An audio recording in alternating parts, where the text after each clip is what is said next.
1, 2, 3, 4.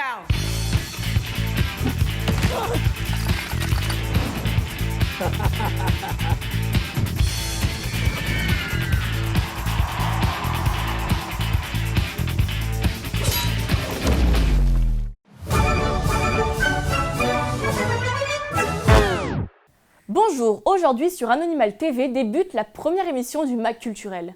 Le MAG Culturel, qu'est-ce que c'est ? C'est un magazine qui va parler de culture. Chaque MAG sera notre rendez-vous. J'aborderai différents sujets ou différentes œuvres, qu'elles soient cinématographiques, musicales ou autres. J'irai même à la rencontre des artistes. Dans ce premier numéro, je vais vous parler de cinéma. Je vais m'attarder sur une série à 4,4 étoiles sur 5 que j'ai dévorée d'une traite. Si vous écoutez ça, ou encore ça, Astérix est là, ça va faire mal, ça va cogner la bagarre. ça vous rappelle forcément des souvenirs.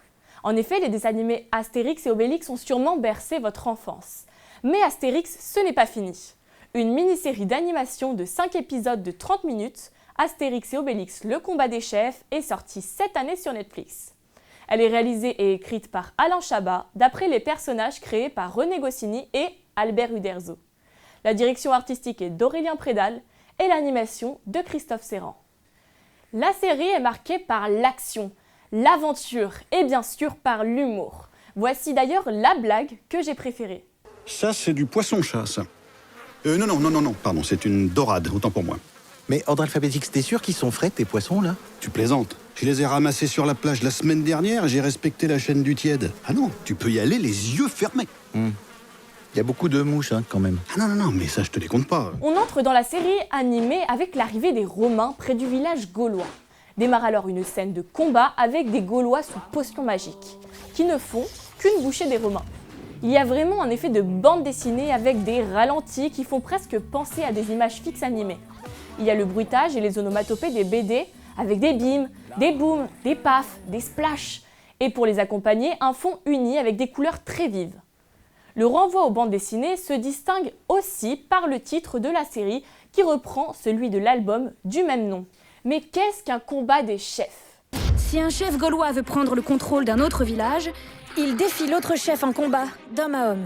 Le chef qui remporte le combat devient le chef des deux tribus. Donc si un chef gallo-romain, un chef gaulois dévoué à la cause de Rome, bat le chef des irréductibles gaulois, il devient chef des deux tribus. Le défi est accepté par les Gaulois. De toute façon, avec la potion magique, ils sont sûrs de gagner. Mais c'était sans compter la bassesse des Romains, qui tentent de kidnapper le druide. En voyant cela, Obélix se jette un menhir qui écrase accidentellement le druide, qui devient complètement fou et amnésique, incapable de se rappeler de la formule de la potion magique. Cette scène fait écho à Astérix et le coup du menhir. Dans la série, on les suit donc dans leur quête pour gagner ce duel. Amateur d'Astérix depuis l'enfance, Alain Chabat calque le design des personnages sur les dessins d'Albert Uderzo de la fin des années 1960 et du début 1970 et utilise le modelage des personnages par un sculpteur afin de rendre l'animation 3D la plus fidèle possible. Le design est vraiment frais, sans avoir la laideur des dessins animés d'aujourd'hui tirés de ceux que nous regardions hier. J'apprécie le fait qu'ils n'ont pas cherché à embellir, à pimper ou même à maigrir les personnages. Ce qui est très agréable, c'est le rythme de la série. Les blagues sont pertinentes en étant légères. C'est vraiment bon enfant. On oublie les mosaïques. Le combat des chefs célébrera mon triomphe. Un spectacle grandiose, avec en apothéose ces Gaulois qui se prosterneront devant moi. Ils seront à ma botte.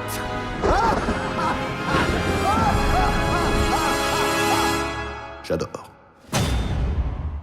En plus, il y a plein de références, qu'elles soient sur des œuvres d'Astérix et Obélix ou simplement sur d'autres œuvres. Nous avons pensé à une mosaïque. Je vous ai demandé une idée forte pour célébrer mon triomphe et vous revenez avec une mosaïque. J'ai regardé la série en une fois en famille. On a tous passé un très bon moment. Elle est légère, elle est drôle et en plus, on retrouve des personnages qu'on aime et avec qui on a grandi. L'enfance y est abordée. Tout d'abord, on a un renvoi au parc d'attractions du même thème.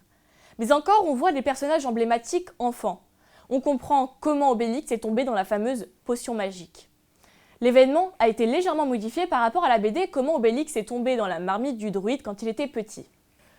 On a parlé du design BD qui est d'ailleurs réalisé avec brio, mais on a aussi à un moment donné une référence au moins à un dessin animé, qu'on connaît bien sûr tous.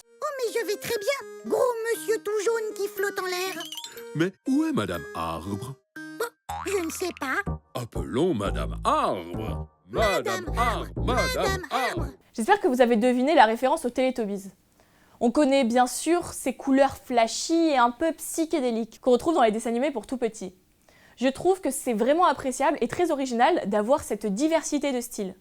On peut même s'amuser à deviner les voix qui nous sont très familières, comme celle d'Alain Chabat qui joue Astérix, Gilles Lelouch pour Obélix, Thierry Lhermitte pour Panoramix, Géraldine Nakache pour Bonne Mine ou encore Laurent Lafitte pour Jules César. Cependant, une question m'a taraudée. Pourquoi tout le monde ne s'est pas baigné dans cette fameuse potion magique pour ne pas en manquer le moment venu ou juste pour avoir une force surhumaine en continu? Écrivez vos suggestions en commentaire. La chronique est à présent terminée, mais avant de se quitter, je vais vous donner 2 idées de films et de séries que vous pouvez visionner.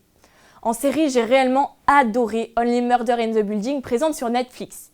Si vous aimez les enquêtes mélangées à l'humour, c'est la série qu'il faut regarder. Les personnages sont hauts en couleur, avec des caractères bien opposés et pourtant. Ensuite, une série pleine de musique originale, entraînante qui s'appelle La Reina del Flow. Elle présente une chanteuse et auteure qui a été trahie par ses proches. Elle a tout perdu. Mais une chose la nourrit encore, la vengeance. C'est une femme forte et talentueuse que l'on voit grandir. Attention cependant, les doublages français qui sont habituellement notre point fort sont ici très mauvais. À regarder donc en espagnol sous-titré français. Concernant les films, je vous conseille En tongue au pied de l'Himalaya avec Audrey Lamy. L'histoire elle est intense, elle est belle. Une mère fraîchement célibataire doit s'occuper de son enfant autiste. Et ça c'est loin d'être facile, c'est même un combat au quotidien.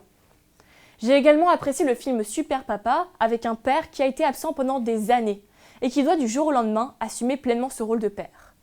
Pour cela, il réalise incognito tous les rêves que son fils écrit sur son carnet Petit Prince. Le Mac d'aujourd'hui est terminé, on se retrouve prochainement pour un nouveau numéro. Je vous souhaite à tous une très bonne rentrée et pour ceux qui n'ont pas eu la chance d'avoir des vacances, beaucoup de courage. Merci à tous de nous avoir suivis, au revoir.